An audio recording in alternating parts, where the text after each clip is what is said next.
मस्कन औलिया इकराम है। यहाँ कदम कदम पर मज़ारात, मकाबिर और खानकाहें मौजूद हैं। ये एक तवील सिलसिला है।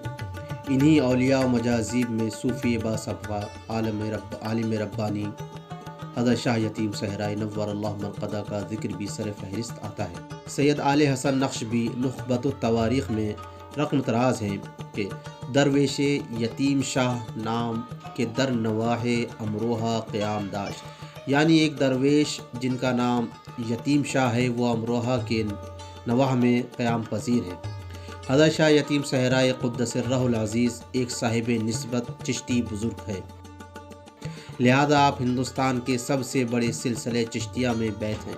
आपका सिलसिला तरीक़त 5 वास्तों से हज़रत शाह औज़ुद्दीन जाफ़री चिश्ती अलैहिर्रहमा से मिलता है। आपको सहराई इसलिए कहा जाता है क्योंकि आप अल्लाह रब्बुल आलमीन की इबादत और रियाज़ात जंगलात में ही क्या करते थे। हज़रत शाह यतीम सहराई फरमाते हैं, शिजरे मुर्शिद माँ बा शिजरे शाह औज़ुद्दीन बाद इन पंज इस्म वाहिद अस्त। हज़रत शाह यतीम सहराई चिश्ती का शिजरा तरीक़त इस तरह है। हज़रत शाह यतीम सहराई अज़ हज़रत शाह मिस्कीन अज़ हज़रत शाह गरीब अज़ हज़रत शाह मजनून सहराई अज़ शाह ज़ाकिर सौदाई अज़ शाह निज़ामुद्दीन बल्खी अलमुतवफ़ा 1035 हिजरी मुताबिक 1635 ईस्वी। यानी आपने अपने पीर मुर्शद हज़रत शाह मिस्कीन से मैं इरफ़ान का जाम नूश फरमाया और मार्फत व सलूक के मनाजिल तय किए। हज़रत शाह यतीम सहराई कभी हालत जज्ब में हुआ करते थे और कभी हालत कैफ व सुरूर में।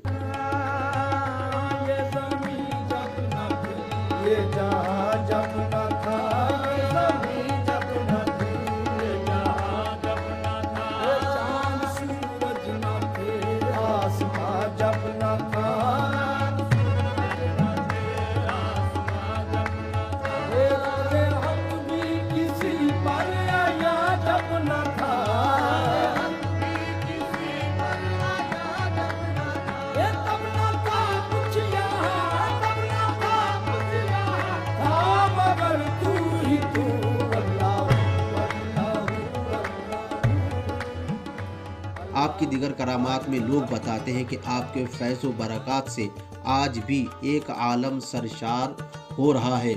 यहाँ पर मुख्तलिफ अमराज के मरीज़ों को शिफा मिलती है। मज़ार शरीफ जो है हज़रत शाह यतीम सहराई का है चिश्ती। यहाँ लोग आते हैं, फ़ायदा उठाते हैं, जैसे किसी को रूहानी हो, रसोली हो, पथरी हो। इनका नाम डॉक्टर साहब के नाम से मशहूर हैं। ये बहुत फ़ायदा उठाते हैं जो लोग आते हैं। यहाँ तेल ले आते हैं, यहाँ से पानी पढ़वा के ले जाते हैं, फ़ायदा ही होता है उन्हें। बहुत बहुत दूर के लोग आते हैं और फ़ायदा उठाते हैं। ये जो मज़ार शरीफ है ये इनकी वालिदा का है। आपकी काफ़ी आराज़ी है। एक कब्रिस्तान भी आपके अहाते से मुत्तसिल है। इस मस्जिद को तिकोनिया मस्जिद कहा जाता है। आपका मज़ार मुबारक आज भी अवामुन नास का महव मरकज़ है। कसीर तादाद में लोग हाज़िरी का शर्फ हासिल करते हैं। अल्लामा महमूद अहमद अब्बासी अपनी माए नाज तसनीफ़ तज़किरतुल इकराम सफ़ा 120 पर रक़म तराज़ हैं। ज़माने जज्ब व सकर में जंगलों में रहते, बहालत सुलूक आबादी के करीब क़याम करते, लिबास शिकस्ता व दरीदा होता। अमरोहा और नवाहे अमरोहा के अक्सर बाशिंदे आपसे हुस्न अक़ीदत रखते और ये समझते थे कि आप जो कुछ ज़बान से फरमाते हैं वही हो जाता है। आपका इंतकाल बवक्त मुलाकात हज़रत शाह अब्दुल हादी नवाहे अमरोहा के जंगल में हुआ और इसी खाना खसोपोश में बाद अदाए नमाज दफन किए गए, जहां आप बहालत हयात ज़माना सहू में क़याम फरमाते थे। इससे मालूम होता है कि धनौरा रोड पर आबादी नहीं थी बल्कि जंगलात ही जंगलात थे। आपका विसाल मुबारक 22 रजब 1124 या 1125 हिजरी मुताबिक 1713 ईस्वी बाउम्र 40 साल हुआ।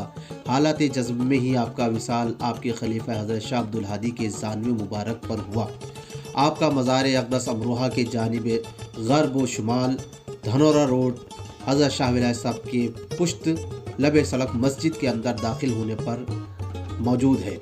जहाँ पर आपका मरकज़ अनवर है वही आपकी खानकाह थी और उसी से मुत्तसिल एक कुआं भी था जो गालिबन अब मौजूद नहीं है। इसी से मुत्तसिल एक छोटी सी मस्जिद भी थी जिसकी असर नो तामीर हो गई है और आज तक ये मस्जिद आबाद है। जब आप हालत जज्ब व कैफ में हुआ करते थे तब आप सहराओं यानी जंगलात में जाकर इबादत इलाही फरमाया करते थे, और जब हालत बेदारी में आते थे तब अपने जाए वक़ू में क़याम पजीर रहते थे। कभी शाह साहब हालत इस्तिक़राक़ में दिखाई देते थे और कभी हालत सुलूक में डूबे हुए रहते थे।